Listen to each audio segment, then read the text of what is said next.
Pinjam 100, Bunda. Diam kau. Pinjam sama tukang kredit sono. Si ibu minjem duit 100. Mau ngapain kau minjem 100, ha? Mau ngapain, ha?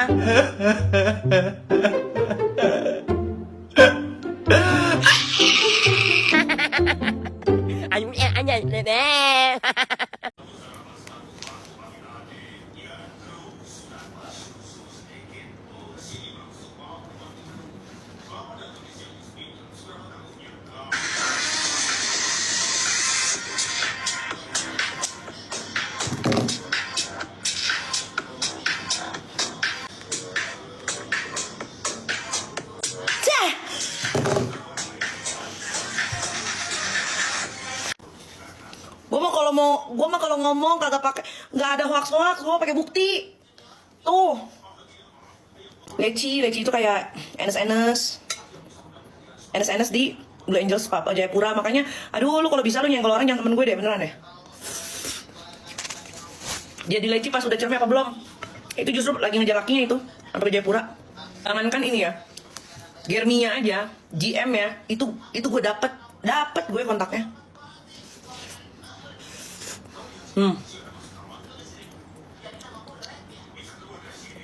Beneran deh. Gak usah sok komentar dan serang temen-temen gue.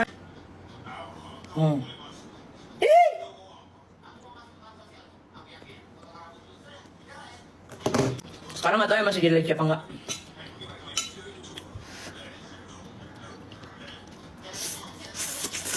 Gimana laki yang ngajak ambil ponakannya kelakuannya begitu, mulutnya bacotnya. Laki juga takut. Gak takut kak dia temenan sama Fitri. Dia temenan sama Nabi Muhammad juga gue gak takut. Kalau emang dia salah, ya salah. Ya, akhirnya masalah Agus selesai. Ya, selesai dengan apa? Yaitu ada Salsabella. Sepertinya dia sudah siap menjadi orang tua asuh dari Agus. Ya, setelah hiruk pikuk komentar-komentar statement lawyer-lawyernya Agus, sekarang muncul lagi Salsabella yang menyerang Novi, suruh tes rambut dan sebagainya. Lu siapa? Lu siapa Salsabella? Orang tua asuhnya Agus. Ya, jadi kalau misalnya nanti Novi ya memutuskan mengembalikan uang itu kepada donatur, ya, saya pikir itu tidak salah. Nanti Agus biaya perawatanmu, dan kalau ada hutang-hutangmu minta sama Salsabella dan lawyer-lawyermu ya. Kan kaya itu sepertinya.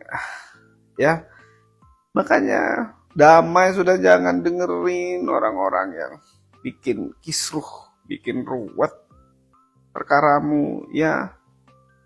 Karena orang yang paham dan orang yang peduli sama kamu itu fokus sama kesehatanmu, bukan fokus untuk memenjarakan orang yang sudah membantumu atau fokus terhadap kesalahan orang lain. Agus, sadar Agus ya. Nah, aku juga mau jelasin, Abang, thank you Bang Irwan. Aku juga mau jelasin terkait kemarin aku adanya tes urin, terus adanya tes rambut, itu semua pakai uang pribadiku ya. Jadi jangan sampai digoreng nanti pakai uang orang lain, itu uang pribadiku gitu. Karena kemarin ada yang memberikan speak up terkait katanya tes urin, abis tes urin kalau berani katanya tes rambut, ya saya lakuin itu gitu. Kalau besok nanti suruh tes air liur, saya lakuin lagi kok. Apalagi yang dibutuhkan saya lakuin. Gatel kali. Iya. Ya, lor sih berpikir, berpikir gini, sawahnya rimbun, nggak keurus. Iya. Jadi gatelnya kemana-mana. Atas bawah gatel.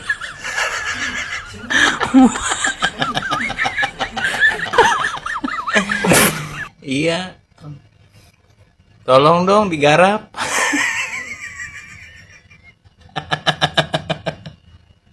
Perlu nggak saya bongkar? Dan patut saya duga Novi itu adalah penjahat pemain roda 4. Ini saya punya barang buktinya. Boleh dilihat ke sini. Ini ada berapa jumlah transfer atas nama Novi ya. yang memang dia patut diduga merugikan masyarakat meskipun sudah SP3 tapi dengan cara-cara melawan hukum. Apa ngejar saya atas dasar apa? Saya mencuri dari mana? Karena kan dia menuduh saya mencuri. Terus saya bilang mana buktinya? Sekarang saya bilang mana perjanjian kita? Saya aja nggak kenal sama bapak. Saya aja kagak tahu bapak tuh siapa. Gitu. Kalau emang saya ada komitmen dan ada perjanjian bukan sama bapak, saya nggak kenal sama bapak, tetapi sama Pak T. Saya ngapain harus mengembalikan uang yang notabene saya nggak kenal sama dia langsung ke dia? Buat apa? Gitu loh. Terus saya jelaskan bahwa kita pun pada saat kemarin sudah mencari Pak T itu ke Bogor. Bahkan kita bilang akan menyelesaikan tanggung jawab kita. Udah nggak usah nunggu seminggu lagi, udah nggak usah nunggu sebulan lagi. Saya mau bayarkan sekarang. Saya kirim buktinya bahwa uangnya ini udah ready. Saya kirimkan, terus si Pak T berkelit. Oh iya lagi saya siapkan. Oh iya ini, oh iya itu udah mulai berkelit tuh guys. Udah mulai, aku mikir ini udah pasti nih pemain gitu loh. Nah, saya jelaskan juga sama bapak hak tersebut gitu. Terus ya udah kamu bayar sama saya intinya gitu. Dia minta sejumlah uang yang notabene besar banget buat saya, 530 juta rupiah. Terus saya langsung kayak shock banget. Terus kok bisa dari 180 ke 530 juta? Tapi yang saya bingung kok ngomongnya beda-beda sih Pak ini. Pada saat ketemu sama abang-abang kita, dia bilang tidak ada bukti penerimaan uang, ya, nggak ada bukti transaksi, tidak adanya aliran uang sama sekali. Jadi kok dia tiba-tiba marah untuk minta nominal uang, itu agak bingung sih saya. Jujur saya langsung kayak mikir ini maunya apa sih. Udah, alhamdulillah nggak lama kemudian abang-abang kita itu datang. Nah, sebelum abang kita datang juga saya sempat ngomong sama oknum polisi itu, Bapak kan katanya aparat hukum, mana Pak suratnya, surat perintahnya mana, surat jalan atau izinnya mana, saya atas dasar apa saya salah ditahan, mana suratnya. Security tersebut juga menanyakan hal tersebut, tapi Bapak polisi dengan tenangnya main handphone dan tidak mendengari saya.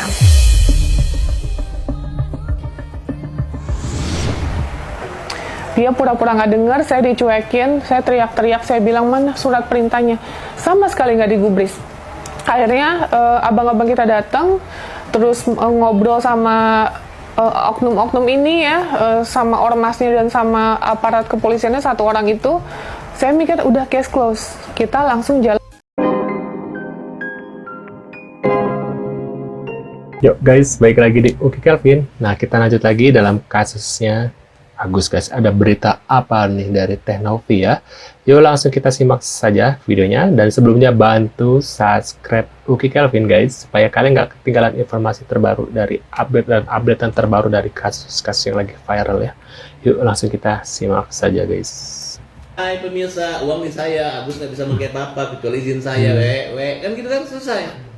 Ya, ngejek aja, Agus nggak bisa uang. Sekarang seolah-olah Agus ini menghabiskan uang di pikirannya orang. Uang 1,4 miliar ini udah habis sama Agus. Enggak, begitu gue jelasin. Nih bukti transfernya. Nih 1 miliar nih 1 miliar transfer ke rekening yayasannya Novi, ya. Nih 300 juta nih. Ngejek, kalian mengejek apa lagi nih uangnya udah transfer. Nah, kemudian dengan cara apa? Dengan cara nakut-nakutin. Nakutin apa? Nah, nih laporin ke Dinsos semua. Ditakut-takutin semua, orang takut, orang malu. Jadi sekarang dibilang Agus menyerahkan nggak ada rela. Ya, kalau uangnya Novi dia minta dari yayasan dia rela. Kalau uangnya orang ngasih rela, itu bukan sukarela gitu. Itu namanya pemerasan. Dan para kan merasa nggak ada kesepakatan tertulis nih terkait donasi yang masuk ke rekening Agus. Jadi Agus yang merasa terserah dia memakai duit mau untuk apa aja. Ini yang membuat Farhad juga membela dari Agus. Dari KBRI sendiri setuju dengan? Iya dong, setuju saya. Karena memang secara hukum ketika uang masuk tidak ada kesepakatan atau perjanjian di awal, ya apalagi bentuknya itu donasi atau sumbangan, ya itu bebas. Kita nggak ada undang-undangnya, kita mau pidanain polisi nggak bisa. Salahnya di mana? Nah, lu kan kasih gua duit kan cuma-cuma. Mau itu uangnya gue bakar kek, mau uangnya gue main judi kek, mau uangnya gue kasih ke orang kek, mau uangnya gue puterin lagi kek, mau gue jadiin rentenir kek, mau gue apain pun itu adalah hak seseorang, apalagi udah masuk ke rekening tersebut. Kita nggak bisa kita mencak kita langsung gerondongan, langsung kita udah gue tarik lagi. Ya itu betul, memang secara hukumnya seperti itu gitu.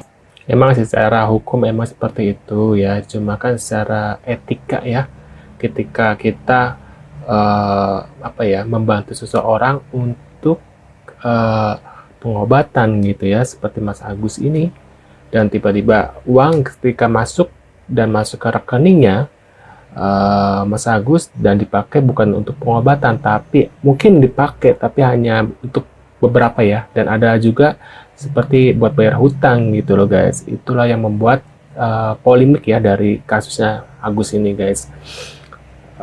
Kalau seandainya tidak ada bayar hutang, mungkin nggak akan seperti ini gitu loh guys. Jadi masalahnya adalah dari ya si Wawa, hutang bank si Wawa ini gitu loh guys ya. Dan kesalahan yang pertama adalah untuk Tenovi, dia itu harusnya jangan mentransfer uangnya ke pribadinya si Agus ya, harusnya langsung ke yayasannya Tenovi, harusnya seperti itu dulu tuh ya. Kesalahannya adalah di situ. Tapi ini menjadi pelajaran buat Tenovi dan yang lain ya, buat kita yang seandainya nanti mau donasi atau membantu orang, mending langsung ke yayasan gitu ya, daripada ke pribadi akan menjadi seperti ini ya. Dan takutnya nih kedepannya akan banyak orang yang berpura-pura sakit atau gimana dan melakukan open donasi gitu loh guys ya. Nah, seperti itu. Makanya Tenovi itu berusaha untuk transparansi supaya dia kan bertanggung jawab dalam mendonasikan ini ya, uang donasi ini ya. Jangan sampai nanti para netizen atau para donatur yang sudah mendonasikan uangnya bertanya-tanya, katanya buat pengobatan, tapi kok buat ini. Itu loh yang membuat Tenovi memperjuangkan uang donasi ini supaya fokus ke pengobatan gitu loh guys ya. Jangan ke yang lain-lain dulu. Padahal jelas bahwasanya Tenovi bilang setelah nanti pengobatan selesai, baru uang itu akan buat biaya Agus sehari-hari gitu loh guys, buat beli mobil, buat usaha dia gitu loh. Baru udah dirancang. Tapi yang sangat sulit itu nggak tahu apakah saat kejadian penyiraman itu otaknya ada yang konslet atau airnya masuk ke dalam ininya Agus gitu ya. Jadi aku nggak habis pikir sama si Agus ini otaknya gimana gitu guys. Kalau aku jadi Agus ya aku akan turuti Tenovi gitu, karena ya sudah gitu loh, biar yang penting aku tuh sehat gitu loh. Kalau aku seandainya walaupun amit-amit gitu ya yang penting aku sehat, yang penting aku bisa berobat gitu loh. Fokus ke situ loh. Kedepannya seperti apa ya kita lihat kedepannya gitu loh guys ya. Nah, kita lanjut lagi di video selanjutnya. Tunggu janjinya. Sekolah di mana, bro? Nah, ini yang udah memfitnah ya, tegas para pihak notifikasi menantang oleh Agus. Kami tunggu janjinya, dan kemudian membayar 5 miliar. Kami tunggu janjinya. Sekolah di mana, bro? Mukanya juga acak-adut gitu guys. Sekolah di mana, bro? Salah kebenaran ataupun yang tidak ya saya serahin aja sama Allah. Karena tujuan saya di sini, saya nggak mau cari nama, saya nggak mau cari musuh, dan saya pun nggak mau cari sensasi ataupun apapun itu. Saya di sini ikhlas lillahi ta'ala menolong Agus tanpa ada maksud-maksud yang tertentu. Saya nggak pernah ya merasa gimana karena rencana saya awal memang dari awal hanya niat menolong Agus, nggak ada niatan minta atau apa-apa nih, nggak ada. Awalnya itu saya juga nggak tahu awal-awal transfernya itu gitu kan. Saya lagi fokus ke kesehatan Agus kan lagi dirawat tuh di Kramat Jati, jadi saya juga kurang tahu. Selang beberapa hari, 3 hari atau 4 hari di rumah sakit dirawat, saya baru dapat kabar dari abahnya Agus gitu kalau ada uang untuk pembayaran rumah. Selepasnya itu saya memang belum tahu. Itu untuk pembayaran rumah dan yang lainnya mungkin. Jadi tapi sisanya juga udah dikembalikan ke Agus dan ke Elmi oleh anak saya. Jadi paling sisanya ya yang udah kepake buat bayar rumah itu aja. rumah saya. Semua persetujuan kakaknya, persetujuan orang tua, bahkan persetujuan Agus dan istri. Enggak kita pinjam atau gimana, enggak. Tapi memang mereka yang memberikan dengan ikhlas. Enggak dianggap utang sama Agus. Karena pada dasarnya pas selesai penyerahan itu, saya juga sempat ada janji sama Agus. Gus, kalau memang ini uang udah dipakai sama anak-anak Wawa untuk menyelesaikan itu rumah, jadi biarkan Wawa cicil gitu. Nanti Wawa cicil, kalaupun memang Wawa belum nyicil, Wawa serahin sertifikatnya ke Agus atau ke Abah. Tapi Agus dan Abah nggak mau. Nah, menurut kalian gimana nih setelah melihat video ini guys? Tulis di kolom komentar seperti biasa. Dan terima kasih buat kalian yang selalu nonton video aku. Mudah-mudahan rezekinya selalu lancar dan dipermudahkan urusannya. Dan sampai jumpa di video selanjutnya. Sehat-sehat selalu ya. See you guys.